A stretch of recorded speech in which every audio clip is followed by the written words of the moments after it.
Next question from Brother Khurshid Akbar from Karnataka, India. Allah says in the Quran that if all of you from the first to the last come and worship me, it will not increase in my greatness.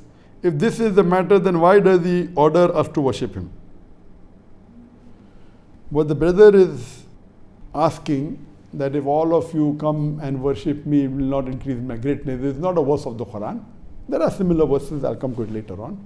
What the brother is referring to is a hadith, a Sahih hadith, in Sahih Muslim, word number 6, hadith number 6572, where our beloved Prophet Muhammad said that Allah says, "O my slaves, if the first of you and the last of you, if all the men and if all the jinns, if they were equal to the most pious person, whose heart is the most pious heart in the full world, if their piety is equal to that piety of the most pious man on the face of the earth, it will not increase in my dominion."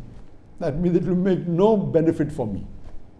And Allah continues, "O my slaves, the first of you and the last of you, the men and the jinn, if all of you are equal to the most evil person, the evilest person in the whole of humanity, if all the men and jinn are equal to the most evil person, it will not reduce even a bit from my dominion. O my slaves, if the first of you and the last of you, if the jinns and the human beings, if all of you gather together on a strip, and if they ask me whatever you want, and if I give everything for whatever you want, it will not reduce in my dominion. The loss would not be greater than when a needle is dipped in an ocean."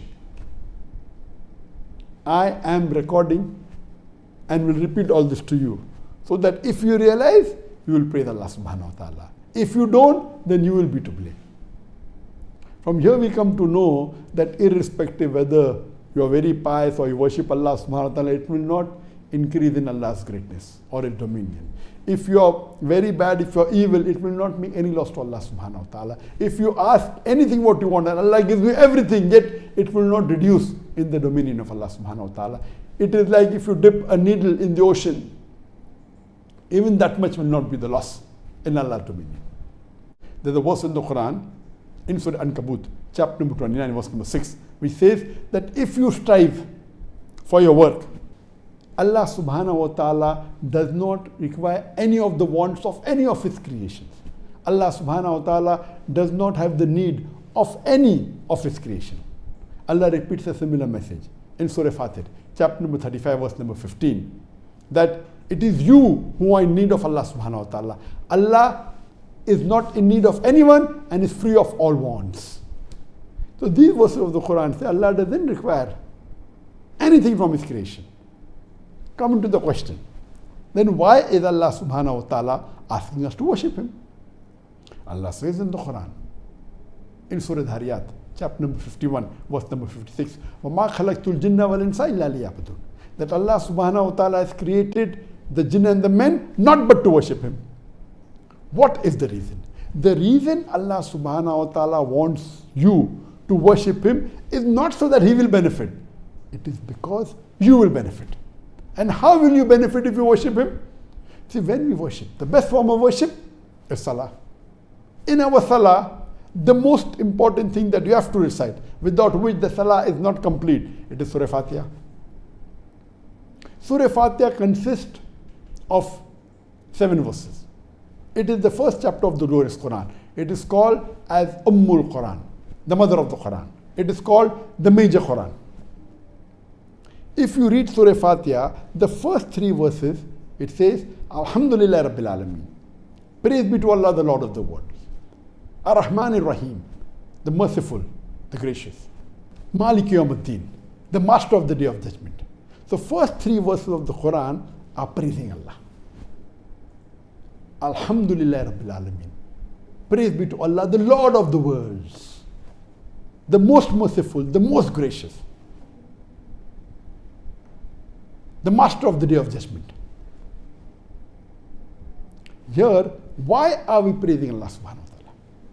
The reason we praise, because it is human psychology. The moment you start praising someone, you start following him.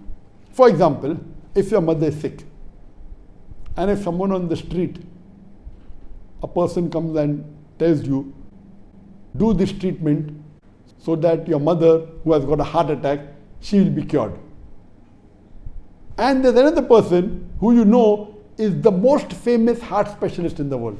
He comes and tells you regarding the treatment for your mother who had a heart attack. Who will you follow? Will you follow the unknown person on the street, or will you follow the advice of the heart specialist, the famous heart specialist in the world? But natural, you will follow the advice of the heart specialist because he's famous. The moment you know that he is the person who is the best heart specialist, you follow the advice. Similarly here, when you say Allahu Akbar, Allah is the greatest, Allah is the most wise, Allah is Hakim, He is the most merciful. We are praising Allah not because it will benefit Him, because the moment you start praising Him, then Surah Fatiha continues. It says, Alhamdulillah Rabbil Alameen, Ar-Rahman Ar-Rahim, Malik Yawmuddin, Iyyaka na'budu wa iyyaka nasta'in. Thee alone we worship, thee alone we ask for help. After the first three verses of praising, we are telling that we only worship Allah subhanahu wa ta'ala. We only ask Him and no one else. Ihdina as-sirata al-mustaqim. Show us the straight path. The path of those who have earned that favor.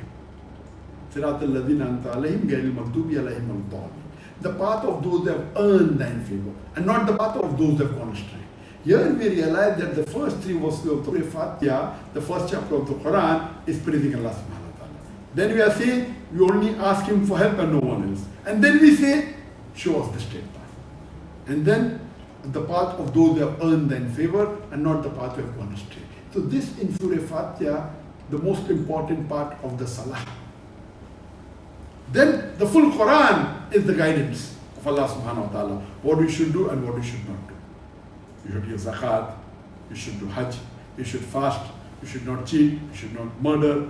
All these things are there. So Alhamdulillah, the reason Allah is asking us to worship Him is because the reason Allah is asking us to praise Him, if we say Allahu Akbar 1,000 times, it will not make Allah greater at all. He is already the greatest. Even if you abuse Allah, na'uz billah, it will not make Allah low. Allah is always the greatest, He will remain. The reason we praise Him is because when we praise Him, we follow His advice. And the full Quran is the advice to the human being, how you should lead your life. So the reason Allah asked us to worship Him is not because it will benefit Him, it will benefit the human beings. We praise Him so that we realize we have to follow one who is the greatest, who is the most wise, who is the most knowledgeable. So it will benefit us, it will keep us healthy, it will inshallah take us to Jannat al-Firdaus. So the reason we worship Him, we praise Him, is not for His benefit, He doesn't require it, it is for our benefit. Hope that answers the question.